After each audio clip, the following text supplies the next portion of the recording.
Assalamualaikum warahmatullahi wabarakatuh. Waalaikumsalam warahmatullahi wabarakatuh. Innal hamdalillah nahmaduhu wa nasta'inuhu wa nastaghfiruh wa na'udzu billahi min syururi anfusina wa min sayyiati a'malina. May yahdihillahu fala mudilla lahu wa may yudlil fala hadiya lahu. Asyhadu an la ilaha illallah wahdahu la syarika lah wa asyhadu anna Muhammadan abduhu wa rasuluhu la nabiyya wa la rasula ba'dah. A'udzu billahi minasyaitonir rajim. Bismillahirrahmanirrahim. Ya ayyuhalladzina amanu ittaqullaha haqqa tuqatih wa la tamutunna illa wa antum muslimun. Wa qala aidan yarfa'illahu alladhina amanu minkum walladhina utul ilma darajat wallahu bima ta'maluna khabir. Alhamdulillah, kita memuji Allah Subhanahu wa taala atas nikmat yang Allah Subhanahu wa taala senantiasa berikan kepada kita, baik itu nikmat iman, nikmat Islam, nikmat kesehatan dan nikmat waktu luang, sehingga pada kesempatan yang berbahagia ini kita masih bisa melanjutkan kembali pembelajaran kita, yaitu sirah, yaitu sejarah bagaimana kehidupan Rasulullah sallallahu alaihi wa ala alihi wasallam. Thayyib, kita sudah pernah menyampaikan tentang bagaimana Umar bin Khattab radhiyallahu anhu masuk ke dalam Islam. Pertemuan yang lalu kita sudah membahas apa?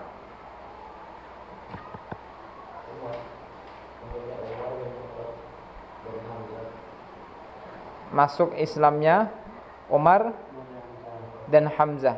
Umar dan Hamzah radhiyallahu anhuma. Thayyib, kita sudah mengetahui bahwasanya setelah masuknya Umar dan Hamzah radhiyallahu anhuma ke dalam Islam, apa yang terjadi? Dakwah semakin kuat dan semakin berwibawa, semakin berani. Ini memberikan pelajaran kepada kita dalam kehidupan kita juga, bahwasanya kita butuh orang-orang pemberani agar dakwah ini menjadi dakwah yang lancar, agar kita bisa menembus benteng-benteng rasa takut yang selama ini kita khawatirkan. Maka dengan adanya orang-orang yang kuat, dengan adanya para pemberani, maka dakwah ini bisa menjadi lebih lancar dan diterima oleh orang-orang, sehingga menjadi dakwah yang lebih luas. Nah, pada saat ini kita akan membahas tentang duta Quraisy yang tercenung di hadapan Rasulullah sallallahu alaihi wasallam. Duta, apa artinya duta?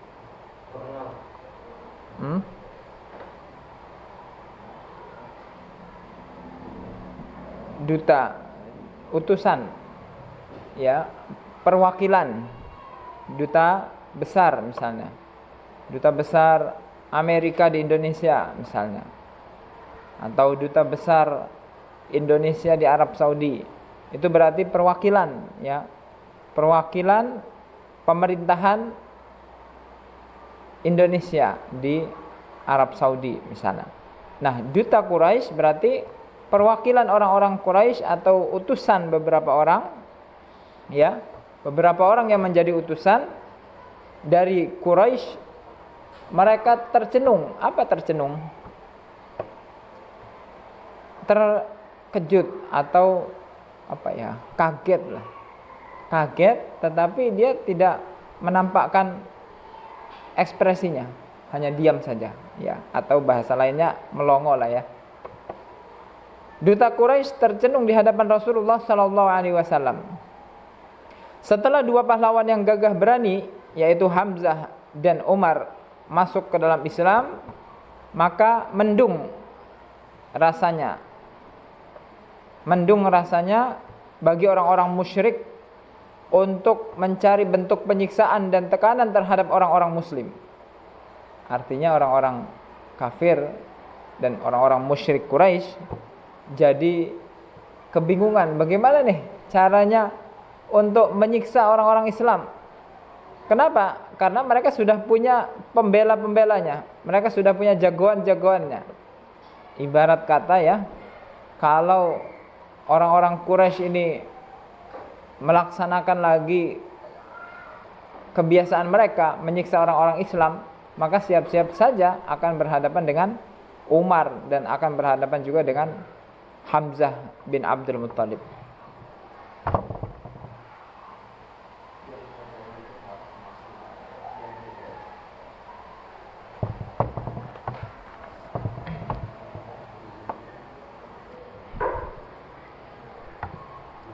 Akhirnya apa yang terjadi? Orang-orang Quraisy mereka berusaha mengajukan berbagai macam penawaran kepada Rasulullah sallallahu alaihi wasallam yang memungkinkan bisa diajukan dengan satu tujuan, menghentikan dakwah.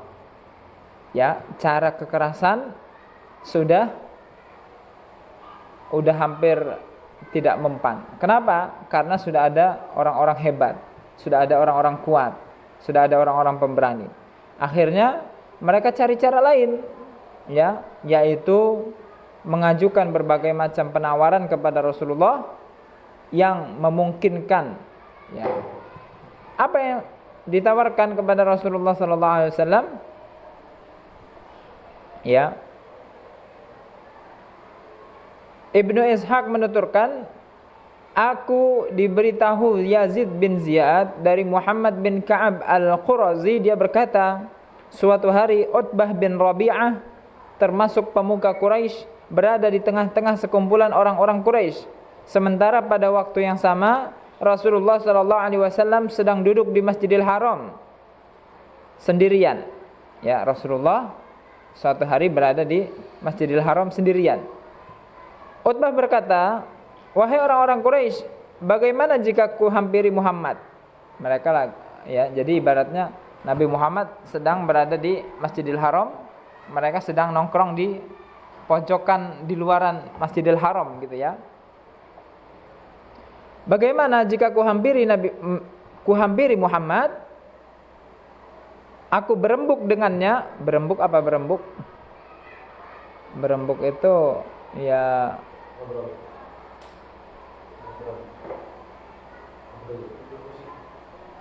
mencari kesepakatan, ya. Nego ya. Bagaimana jika aku menghampiri Muhammad, aku berembuk dengannya dan kutawarkan satu atau dua hal. Siapa tahu dia mau menerima sebagian di antaranya, lalu kita berikan kepadanya apa yang dia mau agar dia tidak mengganggu kita lagi. Ya.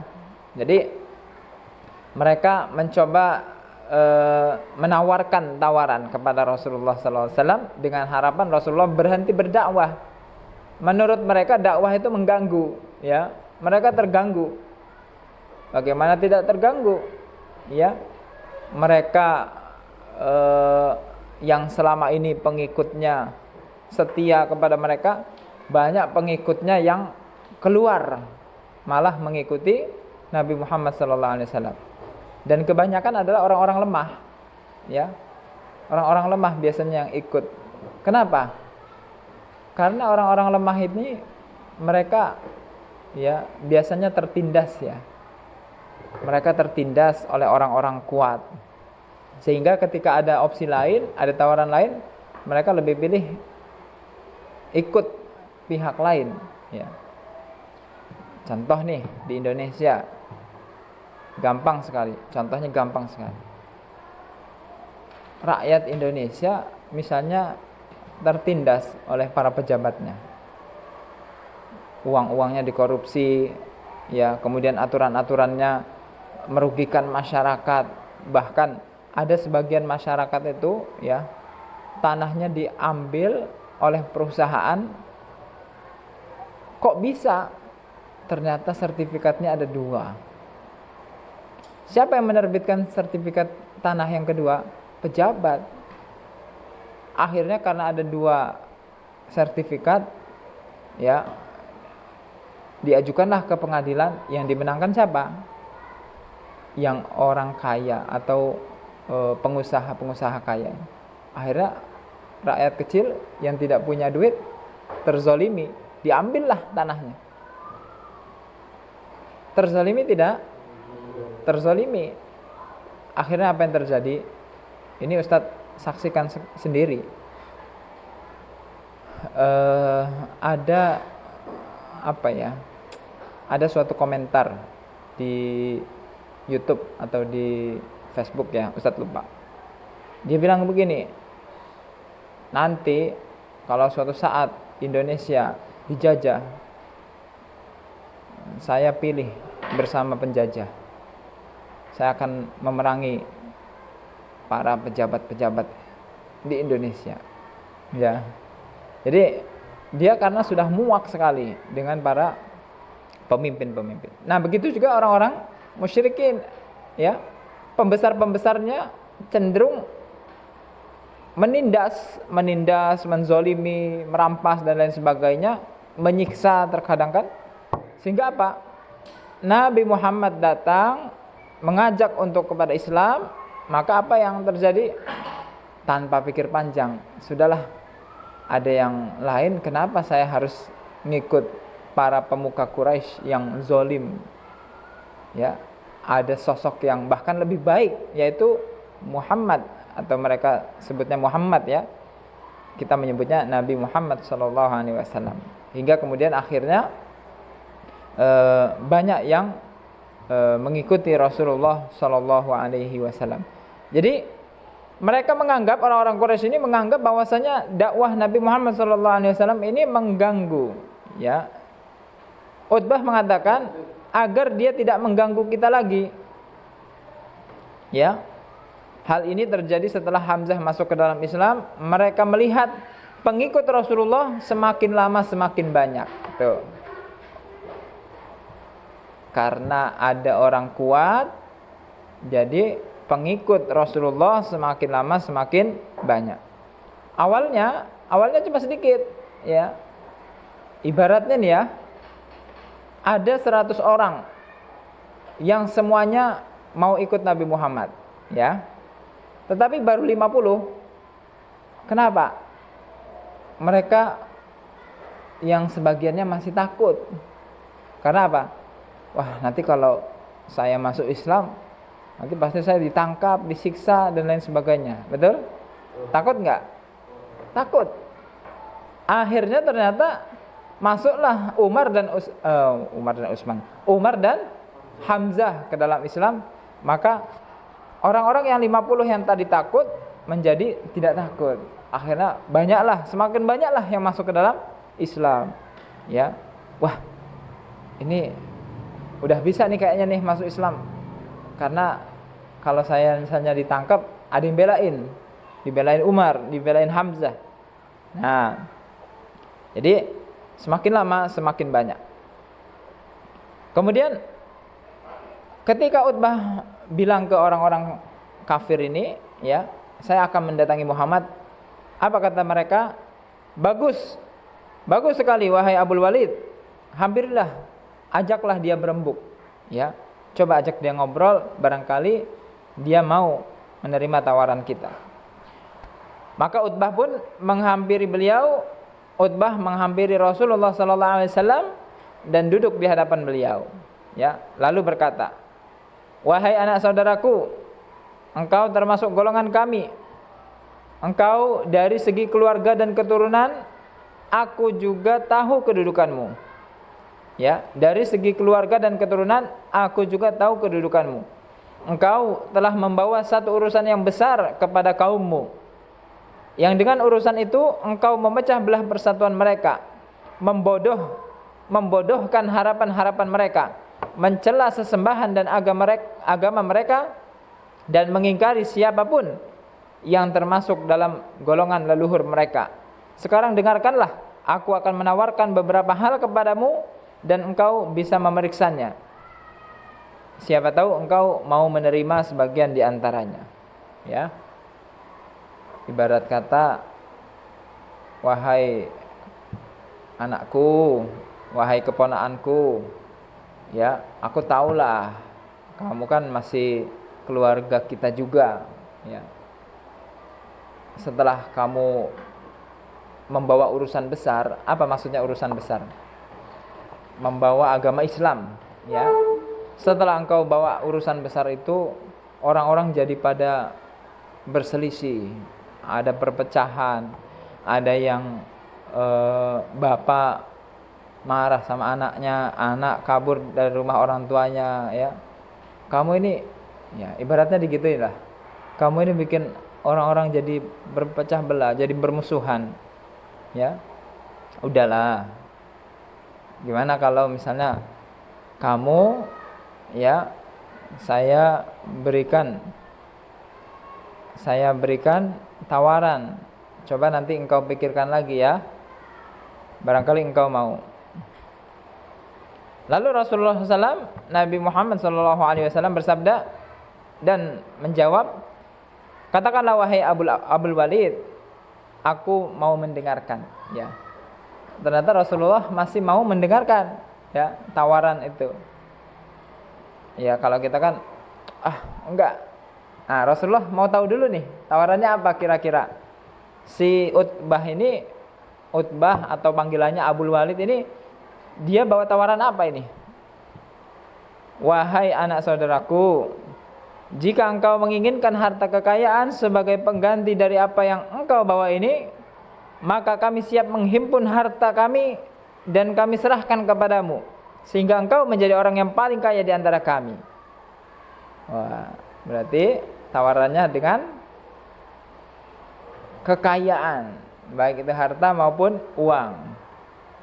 Nah, pilihan yang kedua, jika engkau menginginkan kedudukan, maka kami akan mengangkatmu sebagai pemimpin kami dan kami tidak akan menyisakan bagi orang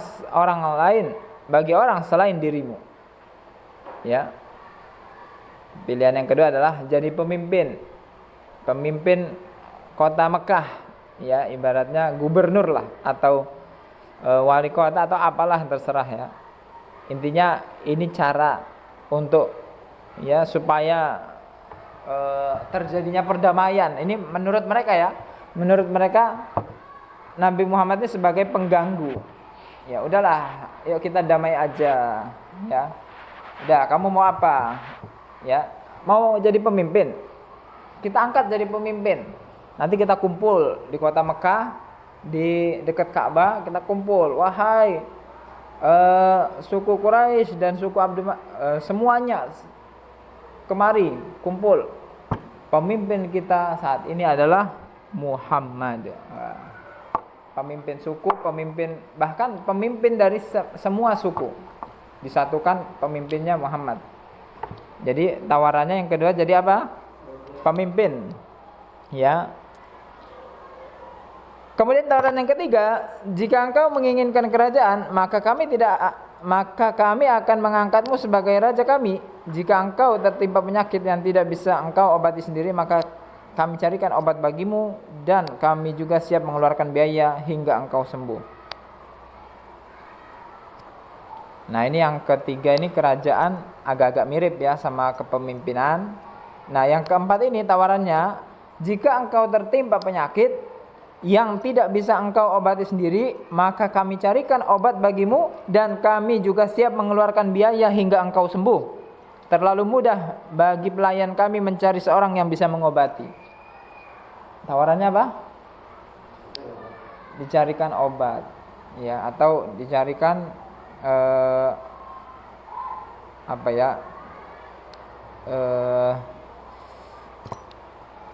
tabib lah yang bisa mengobati. Ternyata ini adalah penghinaan. Sakit. Seakan-akan apa? Nabi itu sakit. Padahal Nabi sehat. Ya kan? Sakit apa coba? Sakit fisiknya sehat, ya. Badan beliau kuat. Nah, berarti ada semacam hinaan Misalnya ada orang ngomong gini, orang ini orang sakit ini. Kata-kata sakit itu bisa bermakna dua. Kalau beneran orangnya sakit, berarti sakit beneran, sakit fisik. Tapi orangnya sehat, berarti apa maksudnya? Entah gila, entah apa, sakit jiwa bisa kali ya, bisa juga ya. Apa sakit pikirannya, sakit hatinya, atau sakit jiwanya, atau sakit mentalnya, bisa jadi itu pelecehan, ya. Dalam lafaz yang lain, tatkala Utbah selesai bicara dan Rasulullah SAW mendengarkannya, maka beliau bertanya, udah selesai wahai Abul Walid, ya. Ditawarin 1, 2, 3, 4 tawaran, Rasulullah masih mendengarkan. Nah, kemudian Al Walid diam, ya. Abul Walid diam, atau Utbah ini diam. Kemudian kata Rasulullah, sudah selesai Abul Walid? Sudah. Ya. Ya. Sekarang ganti dengarkan ucapanku. Nah, gantian. Jadi bagus ya. Memang harusnya obrolan itu seperti itu. Gantian. Jangan dia ngomong tok, yang satunya cuma dengerin. Banyak juga orang yang nggak mau dengerin orang ngomong, langsung diberhentiin. Padahal tunggu dulu sampai dia selesai ngomong, baru gantian dia berbicara. Nah, ini yang dilakukan oleh Rasulullah. Sekarang gantian, dengarkan ucapanku, akan aku sampaikan beberapa hal. Silakan, ya, kata Abul Walid, silakan. Lalu Rasulullah SAW bersabda, mulai berbicara Rasulullah SAW. Bismillahirrahmanirrahim. Beliau membaca ayat Hamim, tanzilum minar rahmanir rahim, kitabun fussilat ayatuhu qur'anan arabiyyan liqaumin ya'lamun, basyiran wa nadhiran fa'a'rada aktsaruhum fahum la yasma'un. وقالوا قلوبنا في أكنة مما تدعونا إليه وفي آذاننا وقر ومن بينك حجاب فاعمل إننا عاملون. Shadaqallahul azim. Artinya, Hamim, diturunkan dari yang maha pemurah lagi maha penyayang, kitab Al-Quran yang dijelaskan ayat-ayatnya di dalam bahasa Arab untuk kaum yang mengetahui, yang membawa berita gembira dan membawa peringatan, tetapi kebanyakan mereka berpaling darinya. Maka mereka tidak mau mendengarkan. Mereka berkata, hati kami berada dalam penutup yang menutupi. Apa yang kamu serukan kepada kami? Apa yang kamu seru kami kepadanya? Surat Fussilat ayat 1-5. Nabi terus membaca dengan bertumpu kepada kedua tangannya yang diletakkan di belakang punggungnya. Jadi duduknya begini. Ya. Ini ya. Hamim tanzilun minar rahmanir rahim. Seperti itu. Kemudian Utbah mendengarkan dan menyimak bacaan beliau hingga sampai ayat sajadah. Nah, surat Fussilat ini ada ayat sajadahnya kan? Surat Fussilat ayat berapa itu yang ada? A'udzubillahi minasyaitonirrajim. Wa min ayatihi lail wan nahar wasyamsu wal qamar la tasjudu lisyamsi wala lil qamar wasjudu lillahi alladzi khalaqahunna in kuntum iyyahu ta'budun. Nah, itu ada sujudnya kan? Surat Fussilat. Kemudian Rasulullah sallallahu alaihi wasallam bersujud. Setelah sujud, Beliau bersabda, "Wahai Abul Walid, engkau telah mendengarkan apa yang baru saja engkau dengarkan. Setelah itu terserah padamu." Ya. Apa yang terjadi? Utbah kemudian bangkit. Ya. Setelah mendengar ucapan Rasulullah, Utbah bangkit dan menghampiri rekan-rekannya yang saling berbisik. Mereka mengatakan, ya, rekan-rekannya ini masih bisik-bisik. Abul Walid datang. Kata mereka, "Demi Allah, ya, kami bersumpah demi Allah, raut muka Abul Walid berbeda dengan raut muka saat perginya tadi." Nah, pas Abul Walid tadi pas mau menghampiri Rasulullah, wajahnya sama pas pulang berbeda. Kemudian apa yang terjadi? "Apa yang terjadi denganmu wahai Abul Walid?" Mereka bertanya kepada Abul Walid. "Abul Walid, kenapa ente?" Ya, pulang-pulang wajahnya udah berbeda. Abul Walid kemudian mengatakan, "Tadi aku mendengar suatu perkataan yang demi Allah tidak pernah kudengarkan yang seperti itu sama sekali. Demi Allah, itu bukan syair. Itu bukan ucapan tukang sihir. Bukan ucapan tukang tenung.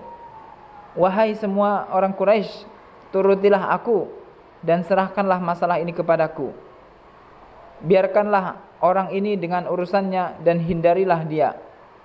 Demi Allah, perkataan yang kudengarkan tadi benar-benar menjadi berita besar. Jika bangsa Arab mau menerimanya, maka dengan kehadirannya kalian tidak membutuhkan bangsa lain. Jika dia dapat menguasai bangsa Arab, maka kerajaannya akan menjadi kerajaan kalian pula, dan kemuliaannya menjadi kemuliaan kalian pula. Jadilah kalian orang-orang yang paling berbahagia karenanya." Wah, ini kata-katanya dalam sekali. Ya, orang-orang Arab ini memang bahasanya seperti pantun dan syair. Jadi berkelas gitu loh. Bukan omongan kayak orang-orang kita yang luar biasa. Hanya kata-kata seperti itu aja itu bisa ini bisa ditulis dengan tinta khusus, ditempelkan. Wah, keren sekali ini. Dia mengatakan, jika bangsa Arab mau menerimanya, maka dengan kehadirannya kalian tidak membutuhkan bangsa lain. Maksudnya apa? Dia akan jika bangsa Arab mau menerimanya, seluruh orang Arab mau menerima Rasulullah, bangsa Arab akan menjadi bangsa yang kuat. Tidak butuh Persia, tidak butuh Romawi, tidak butuh negara-negara lain. Sudah cukup mereka menjadi bangsa yang kuat. Ini perkataan dari Abul Walid atau Utbah ini. Jika dia dapat menguasai bangsa Arab, maka kerajaannya akan menjadi kerajaan kalian pula. Kalau seandainya bangsa Arab enggak mau mengikuti Nabi, ya, mereka semua menolak, lalu dikuasailah oleh Nabi, semua bangsa Arab ini dikuasai oleh Nabi. Artinya raja-raja sekitar Arab itu kan banyak sih. Ada Raja Ghassan, ada raja ini dan sebagainya. Kalau mereka mau ikut Rasulullah, mereka menjadi bangsa yang kuat. Tetapi kalau mereka tidak mau mengikuti Rasulullah yang menguasai mereka. Nah, ini dia kata-katanya ini. Jika dia dapat menguasai bangsa Arab, maka kerajaannya akan menjadi kerajaan kalian pula. Artinya kalian juga tetap berbangga karena dia orang Arab gitu. Ya. Dan dia tidak akan merendahkan kalian, tidak akan menghinakan kalian. Kalian juga termasuk bagian dari dia. Jadilah kalian orang yang paling berbahagia karenanya. Ya. Harusnya kalian tuh berbahagia ada orang ini, ada Muhammad. Apa kata mereka? Nah, habis dengar kata-kata dari Utbah atau Abul Walid ini, orang-orang kafir Quraisy yang berada nongkrong tadi itu, mereka mengatakan, demi Allah, dengan lidahnya dia telah menyihirmu wahai Abul Walid. Ya. Mereka mengatakan kepada Abul Walid, kamu ini udah kena sihir sama kata-katanya Muhammad ya. Apa kata Abul Walid? Ya, itu pendapatku tentang dirinya. Terserah apa pendapat kalian, ya. Luar biasa. Jadi, mempan tidak tawaran Abul Walid? Enggak mempan. Yang ada justru dia terpengaruh. Ya. Dia dengan PD-nya akan mempengaruhi Rasulullah dengan tawaran-tawaran manisnya itu. Ternyata dia yang terpengaruh, ya. Masya Allah. Dan inilah kehebatan Rasulullah mau mendengarkan terlebih dahulu. Orang kalau nggak mau mendengarkan sudah anti gitu ya. Apa Abul Walid? Kamu pasti mau nawarin aneh-aneh ya, misalnya gitu ya. Abul Walid malah keras nanti pada Nabi. Tapi ketika Abul Walid ngomong terus didengarkan ya, didengarkan dengan baik oleh Rasulullah sallallahu alaihi wasallam. Kemudian setelah itu ada lagi yang mau ditambahin? Apa udah cukup? Ya. Kata-katanya lembut sekali. Akhirnya dia mau mendengarkan. Dan ketika dia sudah diperlakukan dengan baik, dia mau mendengarkan, nah disitulah masuk. Disitulah masuk. Makanya kita ini kadang-kadang kalau mau ngasih tahu orang lain, ya kita dengar dulu apa keluhan dia. Misalnya nih, ada temanmu yang akhlaknya jelek. Coba kita dengarkan dulu kata-katanya. Coba sih aku mau dengar kata-katamu tentang tentang sesuatu yang akhlak baik. Terus dia bilang, oh gini. Alim, biarin, nggak apa-apa, emang suruh tidur. Nah, misalnya ada temanmu, ya, maaf yang ngomong ya, misalnya ada temanmu yang ngelunjak lah, atau suka jahil. Kamu tanya dulu, kenapa sih kok kamu senang sekali gangguin, ya? Kenapa sih kamu kok begini? Nah, biarin dia ngomong. Ya karena kamu tuh wajahmu aneh misalnya. Wah, misalnya digituin ya. Misalnya dia ngejek atau apalah. Wajahmu aneh, kamu itu burik misalnya. Wah, pokoknya body shaming parah lah. Nah, terus udah selesai. Udah selesai. Kira-kira apa lagi? Coba lagi. Oh, dia ngomong lagi. Terus masih ada lagi nggak? Udah, itu aja. Capek kan? Udah capek dia. Nah, pas udah capek, baru kita kasih masukan. Orang yang, iya, kita nggak balas dengan kayak begitu, ya. Kita ingin memasukkan nasihat-nasihat yang murni kebaikan. Kita bukan untuk membalas, bukan. Apa bedanya kita sama dia? Iya kan? Nah, kalau kita membalas, kita artinya tidak ada keinginan kita untuk menasihatinya. Nah, barulah sampaikan. Rasulullah pernah bersabda, barang siapa yang beriman kepada Allah dan Rasulnya, maka hendaklah dia berkata yang baik atau diam. Wah, insya Allah tuh ya, insya Allah setelah dia ngoceh-ngoceh, habis kata-katanya, dia mau pasti dengerin itu. Terus dia mikir, paling nggak dia mikir lah, kalau punya otak.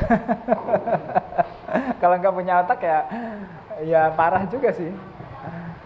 Nah, atau bacakan ayat. Allah Subhanahu wa taala berfirman, "Ma yalfizu min qaulin illa ladaihi raqibun atid.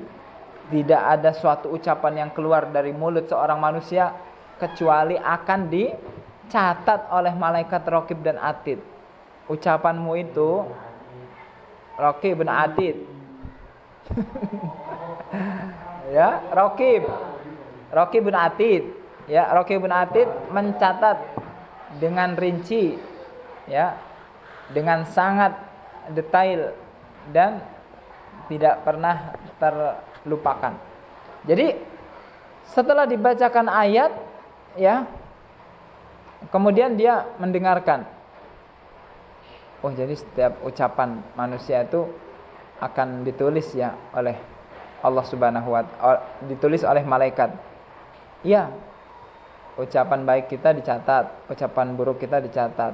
Nah, sekarang lebih banyak ucapan baik kita atau ucapan buruk kita. Dah, gitu aja. Kita nggak usah balas-balas, ya. Kalau kita balas, kamu juga mukamu hitam, ya. Kemudian tidur terus. Nah, misalnya kita omongin seperti itu, dia nggak akan dengerin itu, ya kan? Tapi kalau yang kita masukkan itu nasihat, pas dia sudah selesai ngomongnya, udah capek, barulah insya Allah nasihat itu akan masuk. Tapi itu hanya bisa dilakukan oleh orang-orang yang sabar, ya. Kita bisa nggak sabar dengerin ocehan dia, ocehan orang yang ngomong sesuatu yang tidak baik kepada kita. Kalau kita tidak sabar, jangan coba-coba. Nanti kita malah terpancing. Kok tambah ini ya? Kamu tambah menghina saya ya. Nah, sepertinya kita belum kuat ya untuk menghadapi orang yang memusuhi kita seperti apa yang dilakukan oleh Rasulullah sallallahu alaihi wasallam. Ala kulli hal, itulah kehebatan akhlak Rasulullah sallallahu alaihi wasallam. Beliau ya tentu dengan petunjuk dari Allah Subhanahu wa taala bisa mengubah orang yang tadinya benci menjadi cinta.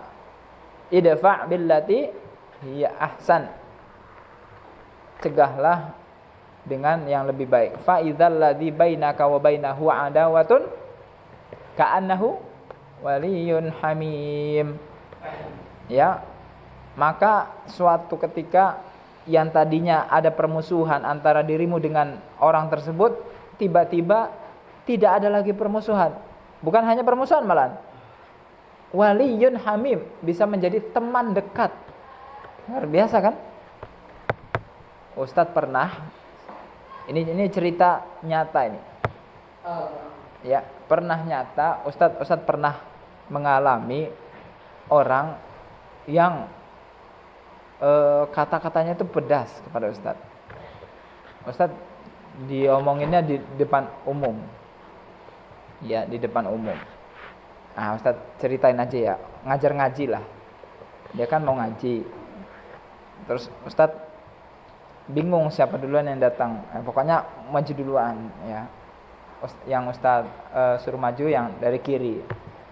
Nah, setelah selesai ngaji, dia ngomong gini. Dia orangnya ceplas-ceplos. Ustadz ini harus belajar adil. Wah, gitu ya di depan umum.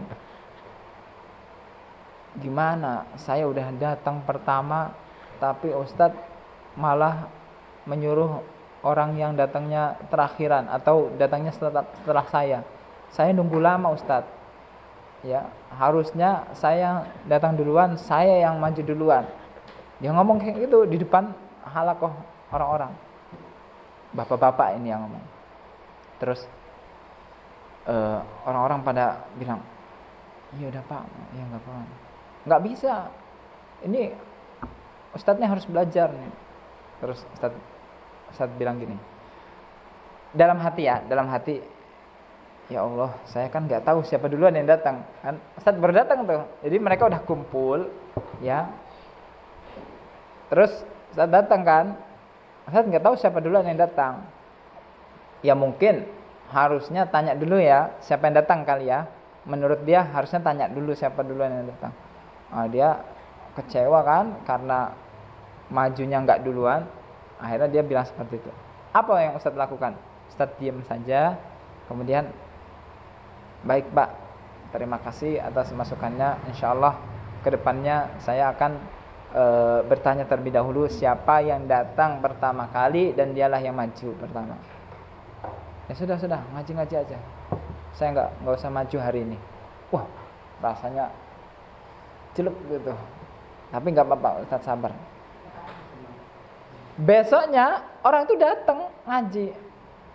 Terus Pak Ustadz, mohon maaf ya kata-kata saya kemarin. Mohon maaf ya kata-kata saya kemarin. Dia mengakui kesalahannya. Ngomong terlalu vulgar di depan umum. Nah, besoknya lagi dia bawa makanan buat Ustadz. Terus suatu ketika anaknya mau ngaji. Pak Ustadz, anak saya mau belajar ngaji sama Ustadz, boleh nggak? Boleh. Nah, terus setiap kali ketemu pasti dia senyum sama Ustadz. Bahkan sesekali gini, Assalamualaikum. Nah, dia Pak polisi dia tuh. Kayak gitu, polisi. Terus Ustadz mikir dalam hati, kok dulunya seperti itu, kok sekarang jadi baik betul ya. Bahkan sampai sekarang kalau ketemu pasti ya, beberapa kali Ustadz dikasih hadiah makanan dan sebagainya. Jadi orang yang dekat gitu. Coba kalau Ustadz nggak terima pada saat itu, ya mana saya tahu Pak yang datang duluan. Wah, makanya intinya dia dibalas lah. Wah, pasti ribut. Akhirnya dia nggak mau ngaji, asli. Insya Allah nggak mau ngaji. Ya, tapi karena Ustadz sabar, kemudian minta maaf dan ya udah, ternyata bisa menjadi orang yang dekat luar biasa. Ya, jadi Masya Allah bisa dipraktekkan dalam kehidupan kita. Ya, barangkali kita punya orang yang mungkin menyakiti kita, ya jangan dibalas. Ya itu hanya akan menambah musuh, ya tidak akan mengubah. Kalau kita memang benar-benar ingin mengubah orang, ya benar-benar yang kita masukkan adalah kebaikan, perminta maaf, kemudian nasihat, bukan kita membalas dan kita kemudian dengan kata-kata yang tidak baik juga, karena itu tidak akan menyelesaikan masalah. Nah, itu saja ya pembelajaran kita pada kesempatan kali ini. Ternyata setiap kejadian sirah yang ada di zaman Rasulullah ternyata bisa kita amalkan dan kita contoh dalam kehidupan kita sehari-hari. Wallahu ta'ala alam. Sallallahu ala nabiyina Muhammad wa ala alihi washabihi ajmain. Alhamdulillahirabbil alamin. Ustaz pinjam ya. Semuanya masuk kecuali Rafi ya. Sakit pusing.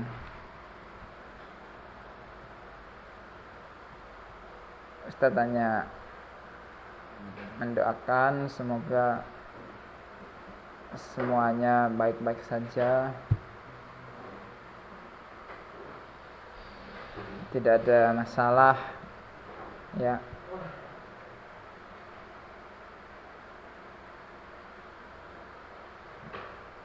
Tadi jam pertama siapa? Nggak masuk ya? Oh ya. SKI Mutmainnah.